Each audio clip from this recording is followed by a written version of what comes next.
Good day, good people. Welcome back to my channel. If you're new, welcome. My name is Sina and this is Sina's 2 cents. I'm a married mom of 3 on a financial freedom journey to pay off just under $45,000 in consumer debt. And this is a new thing I'm trying. It's called Money Mindset Mondays.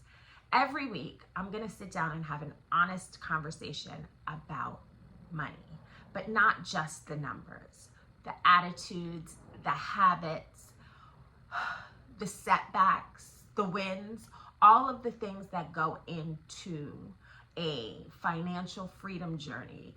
I'm gonna go through the lessons that I learned, the mistakes that I made that come with paying off debt and building a better financial future for myself and my family. If you ever felt like budgeting is just as much an emotional journey as it is a financial one, then hopefully the series is for you, and I would love it if you would join me. Okay, so let's talk about what's been going on this week. Today is the 13th of July, and I'm feeling optimistic about money. That's my overall feeling. July is a good month, so it is a 3-paycheck month for me, and that always means a little bit of extra money, and so I need to make sure that I have a plan for that extra money. That's usually where I go awry. Well, not really, because I tend to always have a plan. I just don't stick to the plan.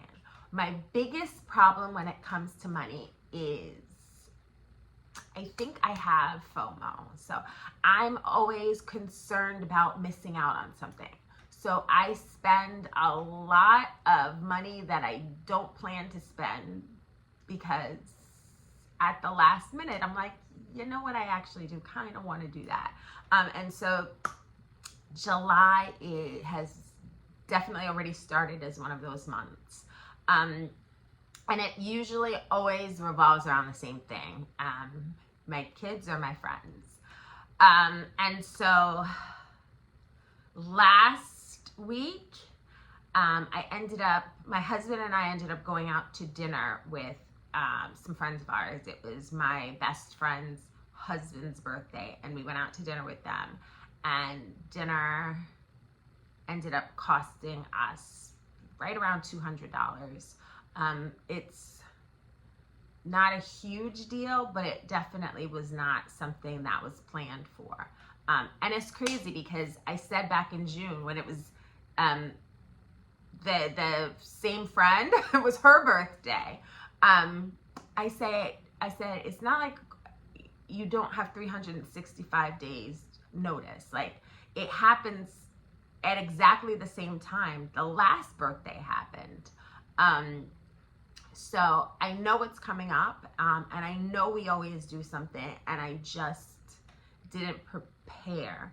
And so I know going forward, I need to do a better job of preparing for all of those things that I know happen, that I know are coming up, but I just don't ever seem to have a plan for other than to use my credit card.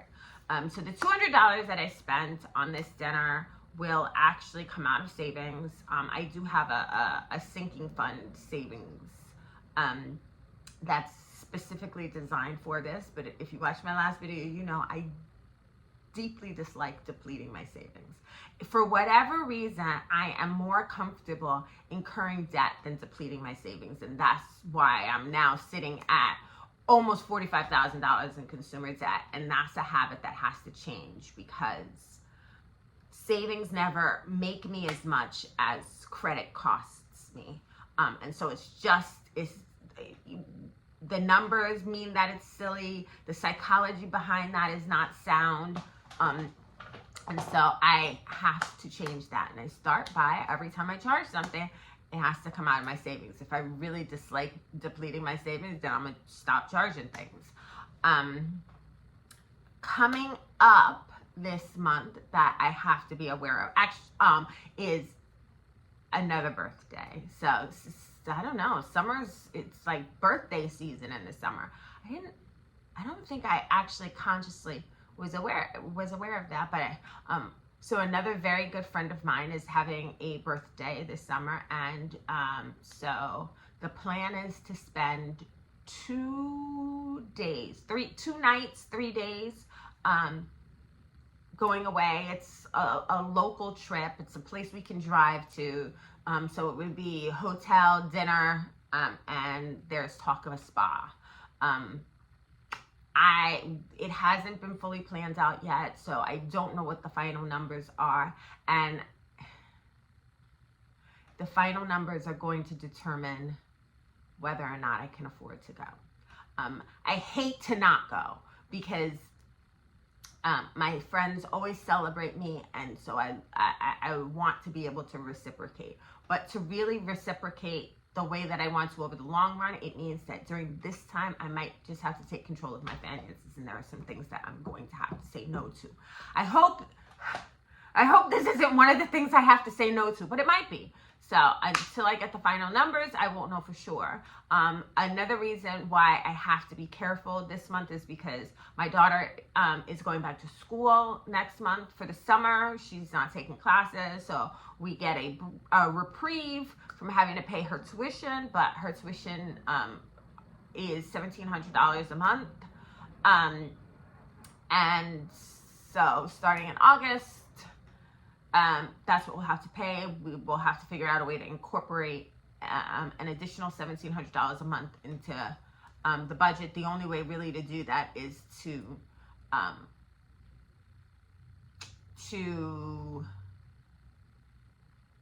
make smaller debt payments.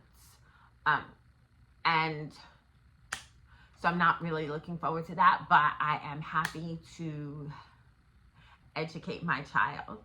And so this is her 3rd year. Just this one and the next one. That's it. And then those are the things that I have going on this week and this month.